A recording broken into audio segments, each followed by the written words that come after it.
All right. So we should be live. So, Yen, do you want to start this? Do you want to take this, or do you want me to do that? How do you want to run this? I can do it. All right. Okay. So okay. This is our OWL release planning. We just recently, we've been recently working on Nightingale, which was our end release. So the old release, I guess, was announced the OWL, which is our mid-August release. Next. Thomas? Okay. So from a logistics standpoint, please mute your line. And agenda-wise, what we're going to do is we're going to go through a new development process that has been proposed for the OWL release, the goals for the planning session, some of the release objectives for the OWL and the OWL schedule. Yes, I did not update this slide. Okay, next.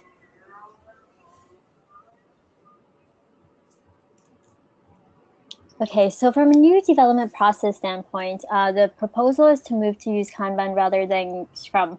With Scrum, we've been doing iterative sprint planning and review sessions that have been at increments of 3 weeks. I think the understanding, though, is that as each of the teams have been working to meet their individual objectives, that this process didn't really match the timeline that each of the teams wanted to use in order to deliver to their objectives. So, for example, some of the P4 efforts have been working alongside with the MWC demo efforts, and so from the sprint planning and review standpoint, it didn't align with some of the dates that were being proposed for each of the scrums. And so what we're doing is we're moving to Kanban and providing each of the teams with a lot more flexibility to determine how they track their efforts and their milestones. And so we'll still use Jira. We'll use a Kanban board instead, and the proposal is that each team will track their own work efforts via their own board. Each team will define their set of mini milestones for the releases. And what we want to do then is with each of these mini milestones, the scrums will then schedule time with the TST to review and share their deliverables for their mini milestones. And so we should be bringing a lot more of this work and visibility back into the TST to share with the greater team. Next. Okay, so from a goal standpoint, we'll review the Nightingale deliverables and community plans for the OWL and P releases with a focus on the OWL release and the mini milestones that we're targeting. So the OWL release is targeted for mid-August and the P release for mid-December. The intent of this release planning session is for folks to make sure that they understand the pieces that are coming in, the dependencies, and make sure that the TST understands kind of the integration load they're dealing with in terms of reviews, in terms of making sure that things are getting scheduled and reviewed with the TST. Okay.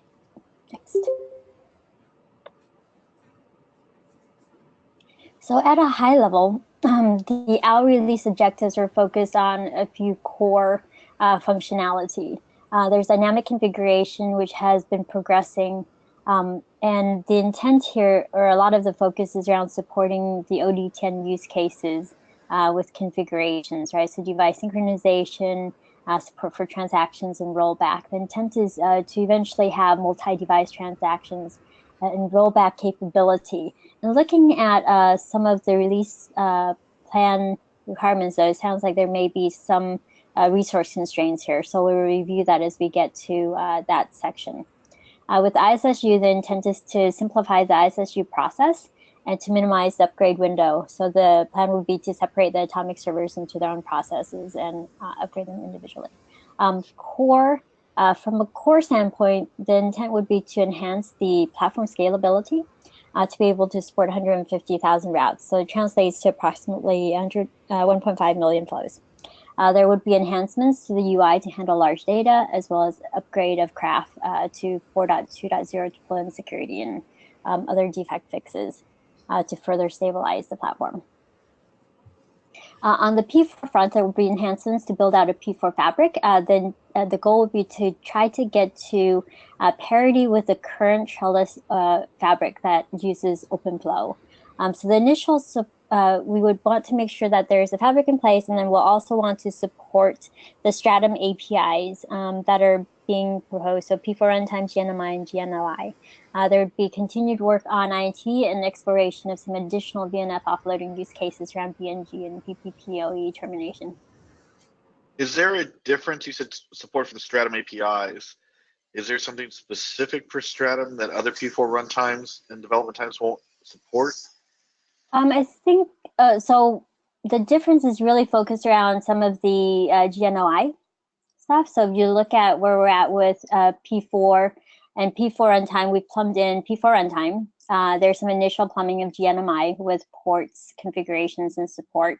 What we don't have is GNOI. So making sure that the GNMI support is broader, right, in terms of the open config models, and then adding GNOI for operations, so support for the microservices there. Okay, thanks. Just want to make sure it's not like only working with Stratum. It should work with other switches. Absolutely not, right? Okay. I mean, the intent is these are standards that are out there. So our focus, for example, with GNMI is around an open config, but other people can add other models on top of this too. Okay, thanks. And so from a schedule standpoint, at a high level, we're focused on the feature freeze that would be on August 1st and an official release on August 15th. But the intent would be each team would determine their own mini milestones, set up time with the TST, and then review their deliverables with that team.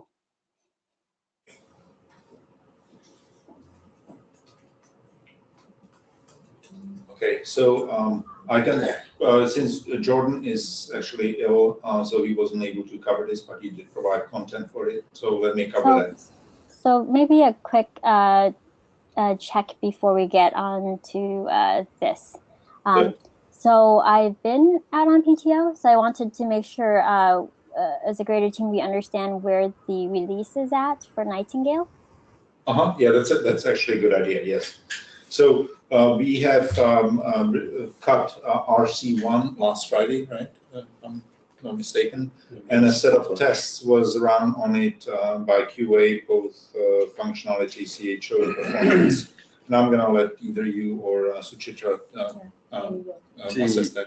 Yeah, so the only blocker I see is the performance issue. Yes. Yeah. Yeah, so there's a issue which results in a delayed delivery of events, which then results in reduced performance in a clustered context. And this is something that I will be taking a look at tomorrow. I already briefly looked at it, but I haven't had a chance to work on it. Okay. So I'm hoping that before the end of this week, we should be able to eliminate it. And then perhaps after another round of tests, maybe we could have an official release sometimes early next week. Yep. Okay, that sounds good. Thank you. Mm-hmm. Okay. So we'll start with core. Okay, so with the core, so let's first go with some of the Nightingale accomplishments.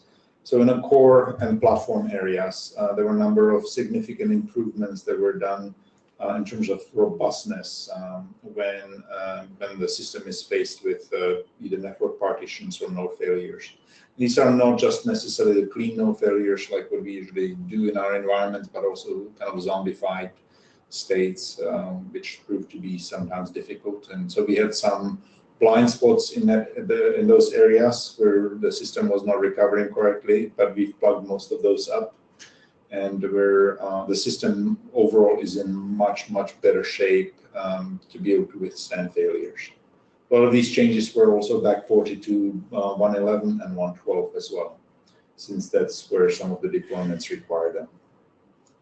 We've also added an ONOS diagnostics tool, which allows the deployments to remotely collect various diagnostics of the system that includes logs, outputs of various commands, either ONOS or Karaf. And those can then be bundled up into a single tar bundle that can be then shared with the lab or with other community members who need to have that information in order to troubleshoot the system. We've also done some initial scale optimizations, specifically in the flow rule store, to be able to a scale to higher number of flows. That significantly improved things, but there is still more work to be done in our release. As Jan mentioned earlier, the goal is to get to at least 1.5 million flows in the system, possibly higher. We've also added some, they're somewhat cosmetic, but they also help with the testing and with simplifying the configuration of the system. Server-side automated topology layouts, which can basically automatically classify these nodes and automatically lay out the UI according to certain heuristics. This is an extensible mechanism. We've also automated the Jenkins, the STC validation. It's now triggered by Jenkins, and it runs on all of the recent branches like 112, 113, and now 114, which is mastered. Anything else on the platform side, Ray? You can think of? Yeah, these are some of the major kind of bits and pieces. A lot of the focus was on improvements, operationalizing the platform, and working with some of our partners in their on the way to forward with their trials. So, in terms of the focus areas for OWL, the idea is to be able to upgrade our Apache Craft container from the current reasonably old version of 3.08 to the latest stable version, which is 4.2.0. Since also next week Ubuntu 18.04 LTS is going to come out, we want to make sure that ONOS continues to easily deploy and run on that platform.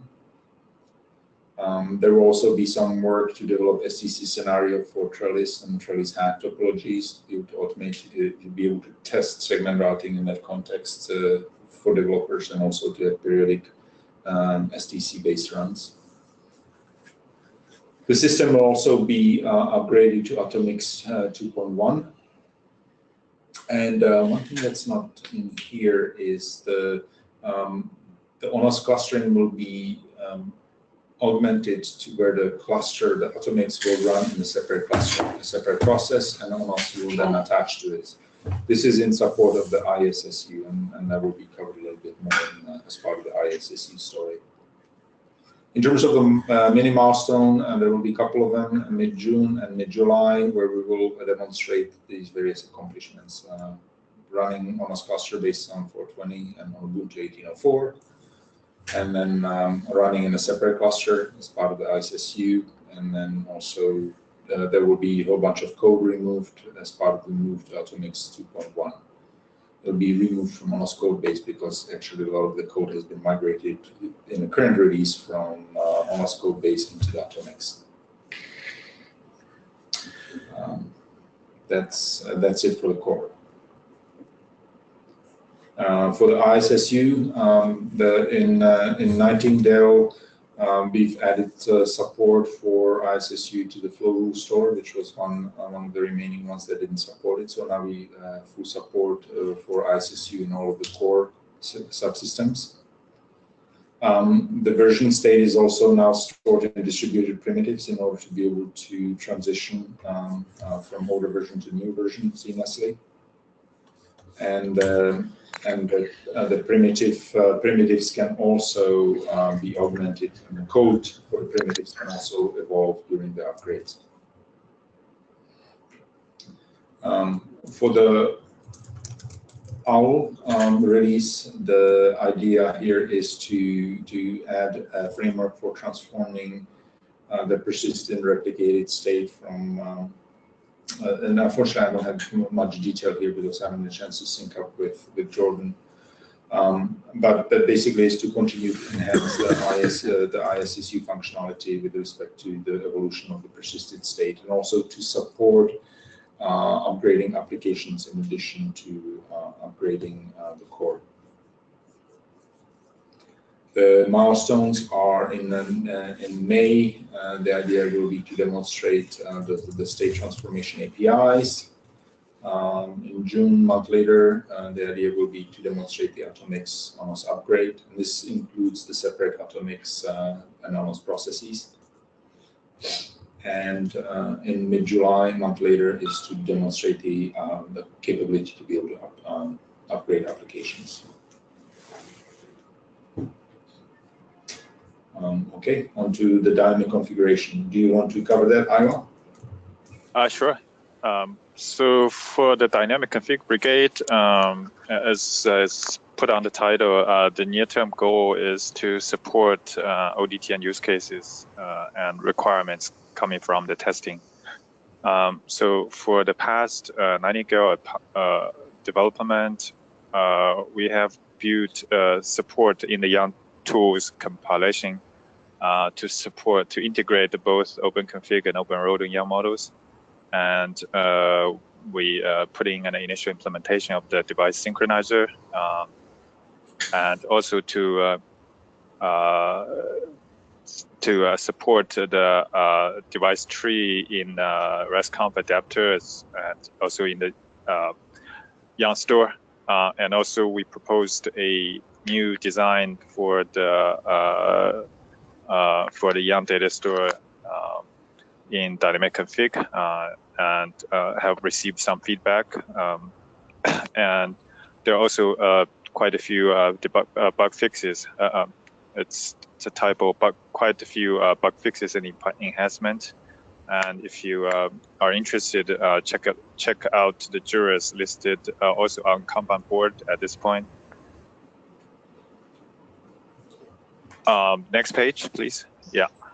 So this is the deliverable for the all release again, to support a support for ODTN testing, and our goal is to support the basic ODTN use case for device end-to-end device configuration in a DCI environment. So there are a bunch of milestones. Milestone 1 is April, and we would be able to define the demo use cases and also the requirements coming from ODTN, and break down to work items in YARN tools and device synchronizer, as well as netconf, and also allocate our resources, although they are limited. And for milestone 2, towards the end of June, we're gonna I would expect that there are hardware set up in the lab for ODTN, and also we'll be able to do the coding work and unit test. And again, around this timeline with the ODTN demo to demonstrate how to use dynamic config to support device configuration. And as for the support from the community, one key part is we actually also really looking for resources to support new feature developments. For example, for this new redesign for dynamic configuration store, the estimate is it's quite the resource intensive, and without additional resources, we probably can only do a basic call flow, and things like transactions and rollbacks probably will not be done in the O release. So if there are additional resources in that, maybe you can start working on that in the O release.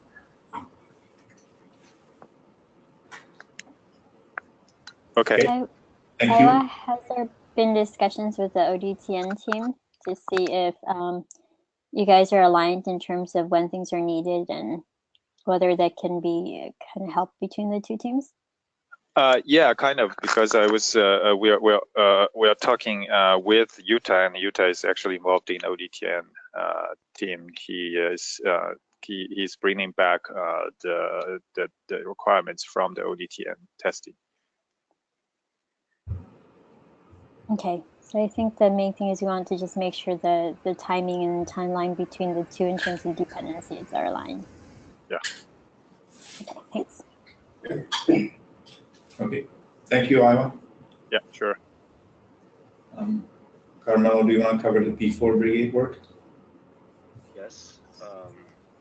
So in terms of Nightingale accomplishments, most part of it comes from the work done for MWC and ONS. We had demonstrations there.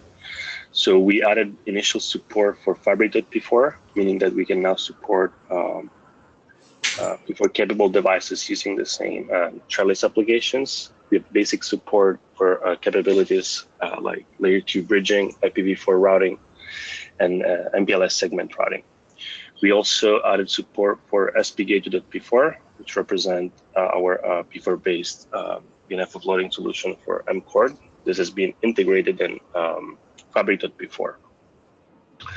Also, as part of this work, we ended up with a number of improvements and backtests of the PI frameworks and P4 runtime driver protocol subsystems.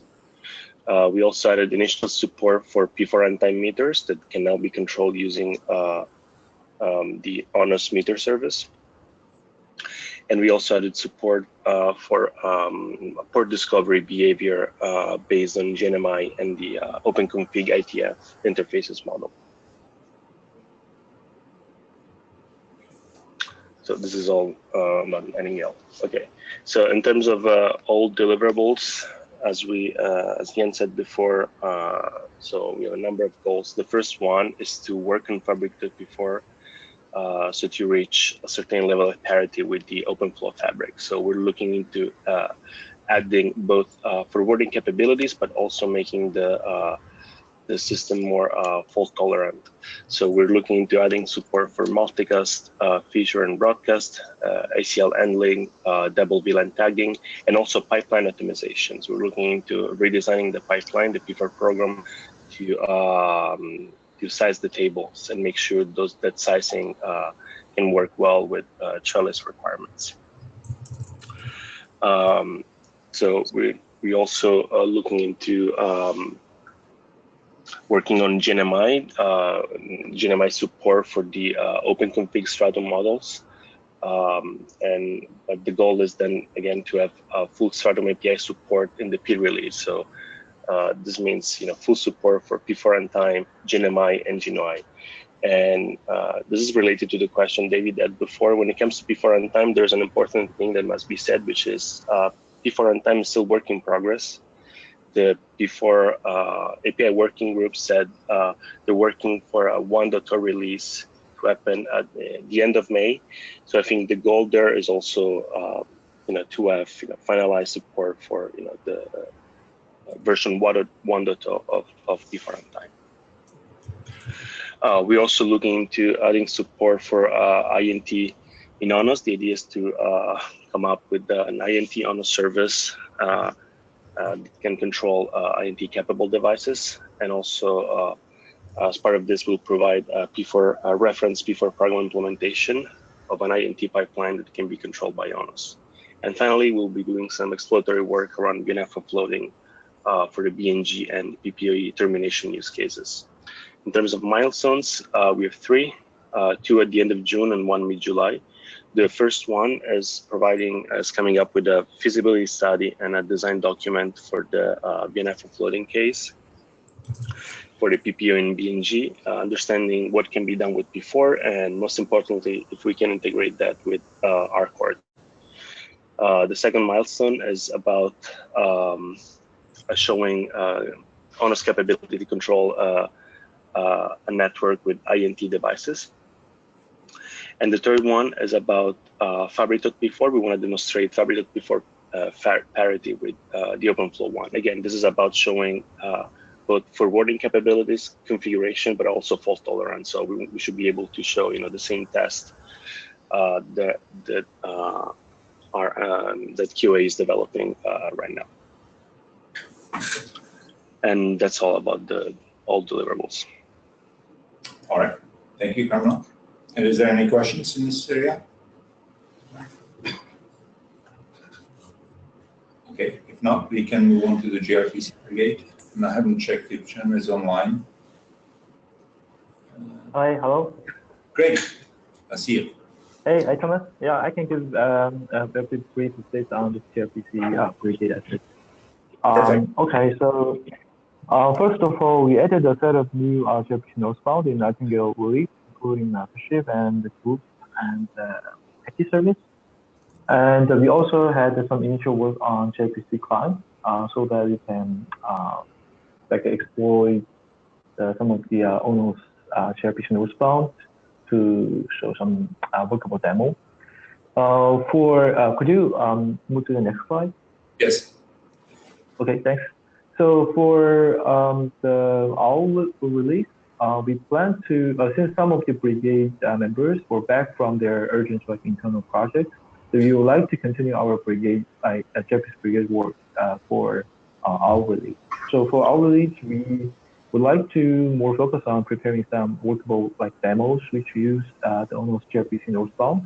We already had some initial work on gRPC client applications such as OnePing and AAA. And however, for realizing them, we are still missing some of the gRPC response, such as flow rule service and network config service and the core service and the flow objective service. So we set our milestone as realizing about 4 gRPC response for milestone 1. So for milestone 2, we would like to finish implementing OnePing application, like a OnePing gRPC application, and demo it during the spring review. For milestone 3, we would like to finish implementing AAA gRPC application. But in order to realize that, we still missing maybe 1 or 2 like gRPC response. So we plan to adding that part in the future as well. So that's all from gRPC brigade. Great. Thank you, Jen. Okay, thanks. Okay, the localization brigade, Lisa said she's not going to be able to cover it, but there, as far as their Nightingale accomplishments, there were a number of ONOS views that were translated into the following languages, and this is the table that expresses that. The table is actually truncated. It scrolls down further than the slide will allow it to, sorry. Yeah,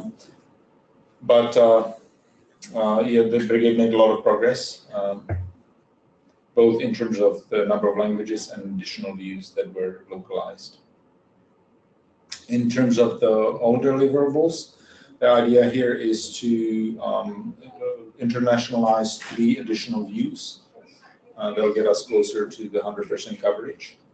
And then also start a translation of some of the wiki and some of the official documents into multiple languages to help with deployments in non-English speaking areas. The milestones are just following. In June, internationalize 1 view and the existing translations. And the second and third is to do similar, is basically to internationalize 1 additional view each and provide all of the translations for it as well. And also the last milestone includes the translation of the wiki and official docs. Currently, the brigade's having kind of a little bit of an issue trying to retain translators. Usually the translators step up for the one-time task of translating the various views, and they submit a commit for review, but then they kind of go off. And so it would be nice to be able to retain more help or get more diverse help from the community to so that we have a kind of continuous stream of available resources to do this. And also they're looking for translators for Portuguese, German, and Japanese.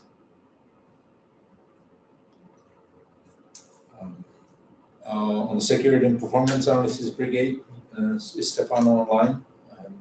Checked. Oops, sorry. Keep clicking on that.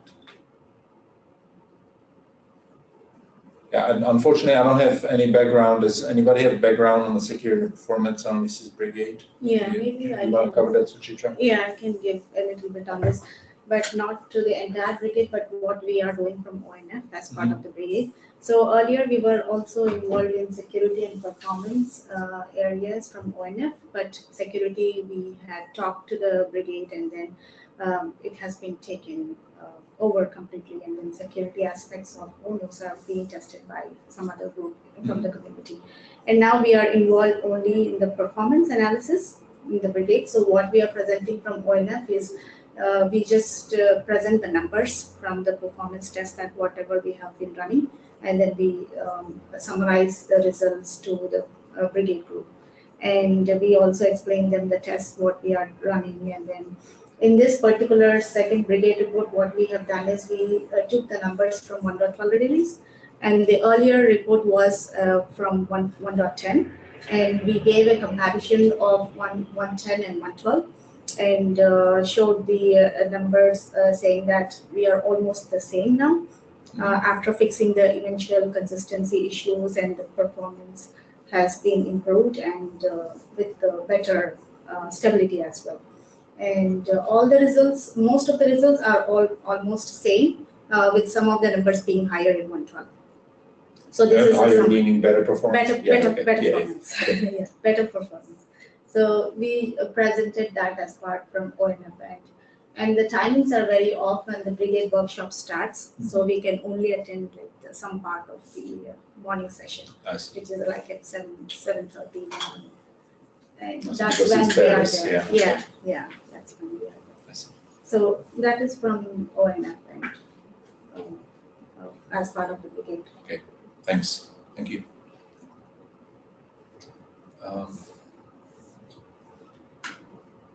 Okay. Okay, so from QA perspective for Nightingale accomplishments, we worked much of the areas that we worked were on the trellis and the ISSU, and other areas also from Jenkins. So from trellis perspective, we have created new test cases in the following features like routing, DHCP relay bridging, multicast, and dynamic config. So we had created many test cases in these areas. And some part of the framework was also implemented to use the existing framework for hardware devices. So some drivers were written. And also along with QA, even the peer from the development also had us writing the framework for hardware devices. And for ISSU also we created new test cases in the ISSU area, and we also created some new HA tests to implement the same trellis topology that we had been used for the segment routing test cases. And Jenkins was the majority of contributions that we did in Nightingale. All the jobs from old Jenkins for QA jobs have been migrated to the new Jenkins environment. And we also did several enhancements and new jobs as part of this migration. Like some of the areas that we did was like we automatically started updating results on the wiki pages, and we have a new job that publishes the system test job schedule that runs on various test machines, and what are the tests that we are running on it particularly. And and then there was also some refactoring which was done into the Jenkins test script files itself, where we are putting it in the libraries as part of the system test repo itself, and then we use this as part of the jobs.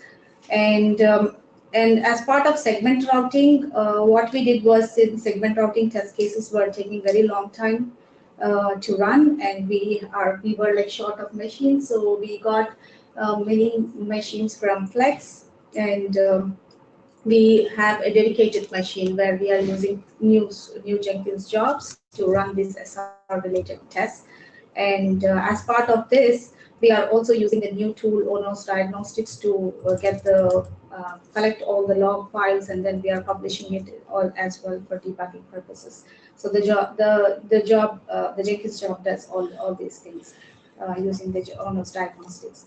And there were also few issues with the Jenkins jobs, and then we made some new enhancements. Like one of it was the time zone issue that we had, like migrating from old Jenkins to the new Jenkins. And there were many to be added here, but many of the enhancements also went into the Jenkins. We did a better migration from old Jenkins to new.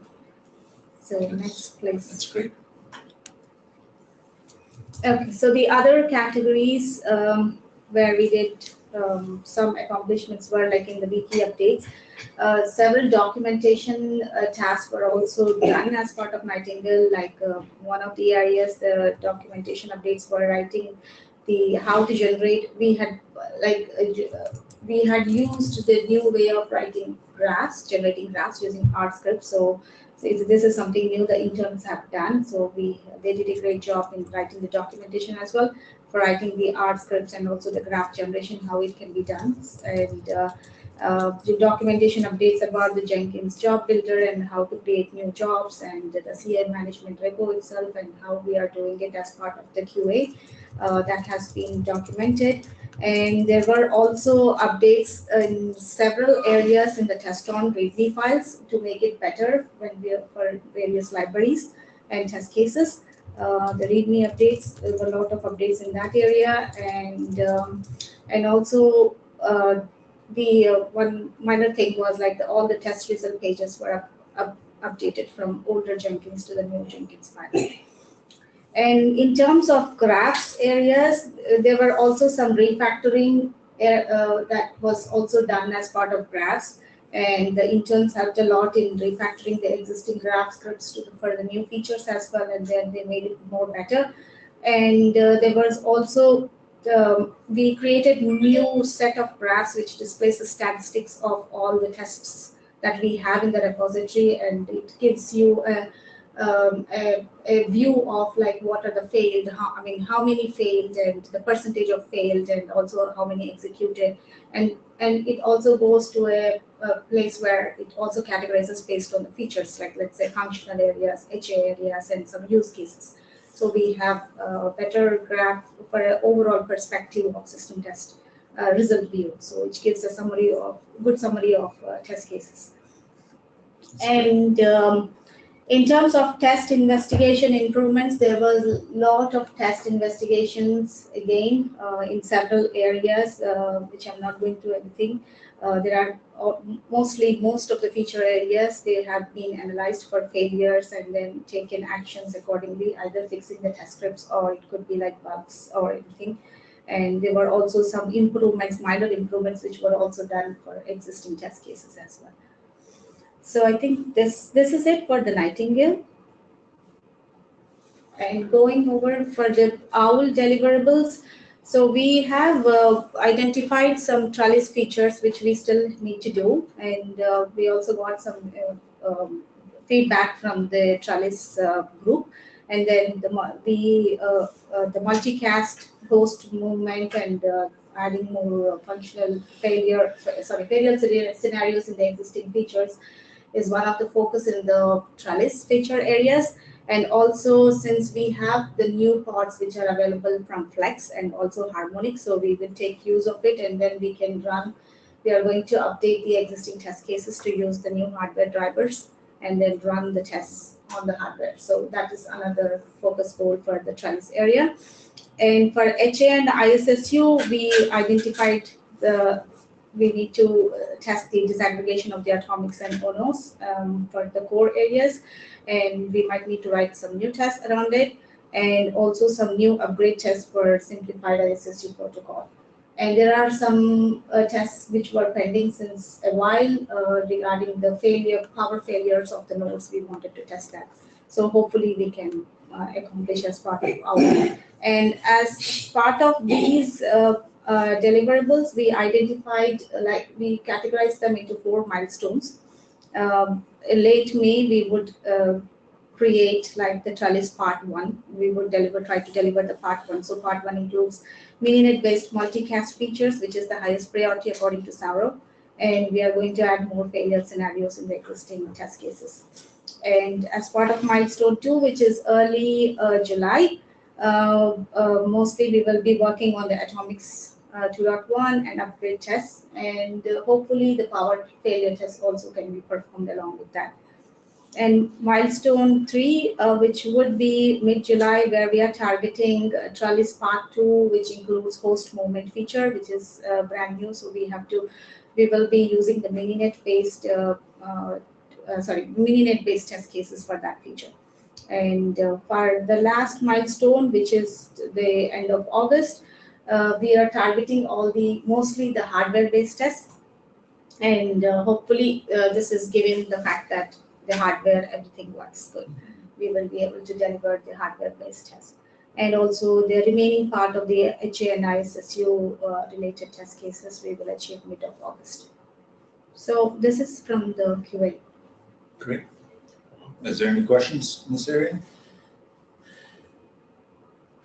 If not, we can move on to ODTN, but I think we're not having participation from the team. So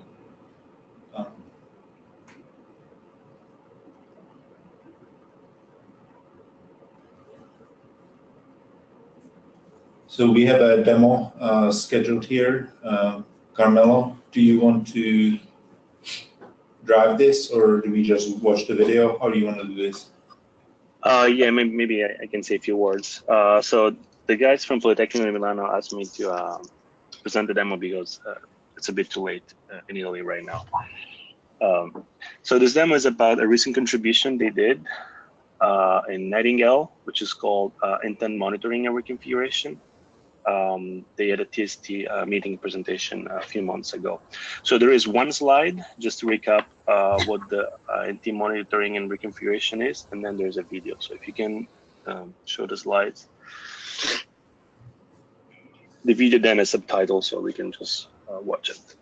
So what IMR is, IMR is a new ONOS application that allows users, other applications, and to actually request the monitoring of intents. So the idea is that now applications can both submit intents, but also request some stats in specific traffic metrics. So the idea is that IMR keeps track internally of a mapping between the intents and the corresponding flow rules as installed on the device, and pulls the device to actually build such a traffic metrics. The idea then is that we can plug an off-platform application using REST API or gRPC exposed by the IMR service, and this off-platform application can implement an external routing logic to reroute the intents, and can suggest this new routing to the IMR service, which will enforce this new routing to the intent framework. This is a very cool feature because it's an enabler for decoupling the routing logic from the applications and from ONOS. So this allows plugging external traffic engineering schemes, even advanced ones like based on machine learning and AI algorithms. And it also allows for joint recompilation of multiple intents. So here we're not compiling intents one by one, but we're compiling intents all together based on the traffic metrics. So they also provide a nice documentation. There's a wiki page in the ONOS wikis with instructions on how to use IMR. I think yes, there are links to. There's actually a link to a GitHub page with a tutorial. So if anyone is interested, can have a look at that. And I think now we can watch the demo. The demo is based on the intent-based reactive forwarding application. There's no audio. There's subtitles, so it should be fine.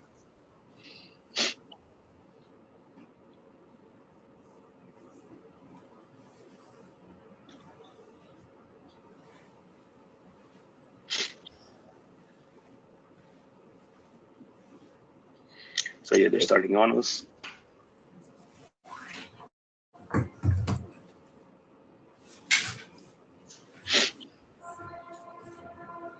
Okay, so they're activating application.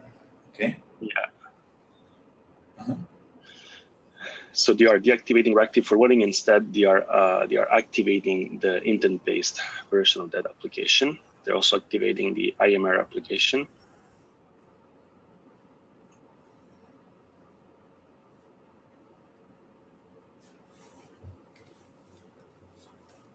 So they're starting a mini topology. Okay. Exactly. And they're starting some background traffic.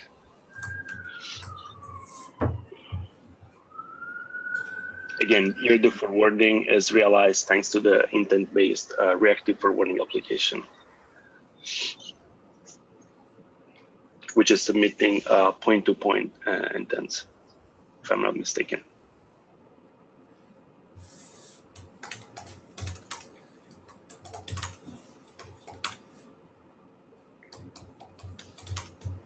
I don't know if it's the same for everyone, but in my case, the refresh rate of the video in GoToMeeting, it's very slow.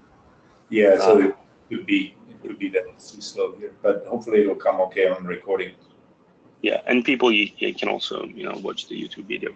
So yeah, Right. We can see there is traffic. There's two intents, and both intents are routed through the same link between the same two switches. And there is an alternative path which is right now it's unused.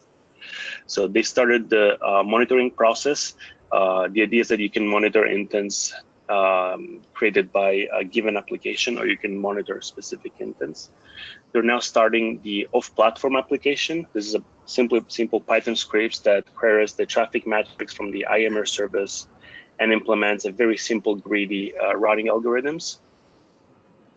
So what the application is doing is, again, pulling the traffic metrics and computing a new optimized routing and suggesting the new routing to the IMR service. And you can see how, indeed, we split it, the routing among the two paths, making a better use of our network. And because IMR used so-called soft constraints, this new routing is not mandatory, so it's a suggested one. So the intent framework is still able to cope with failure. So, for example, if a link goes down, the intent framework will reroute the intents on the only available link. Yeah, so I think that's it. I don't know if there's any question I can try to answer. Otherwise, you can direct those questions to the Polytechnic of Milano guys. No, this is great. Yep. Very nice. Okay. Back. So I think that was the one and only demo, but a good one. And all we have is just backup slides, which I presume we do not need for this session. No, I think we're done. Okay. So thanks, everybody.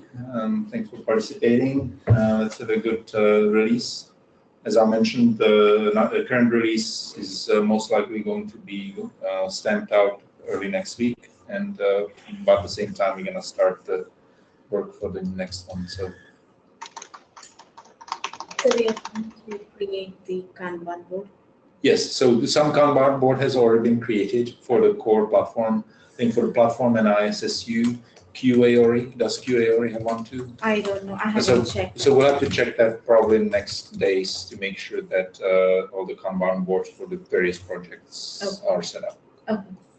So otherwise, if it is not there, can we create one? Yeah, you should be able to create one. Yeah, it's effectively just create a query. Okay. And then create a board which is backed by the query. Okay. Now, I've done that already for platform and ISSU. I know that the dynamic configuration team already has one, ODTN team already has one. So we just need to create one for the QA team, I think, and for the GUI. And I think I will create the GUI and localization one as one board. Okay. Because they're very interconnected, and there's really no reason to have both of them. Okay, sure. Anything else? No? No? Then this concludes our planning meeting, and let's have a good release. See you in August. Bye-bye.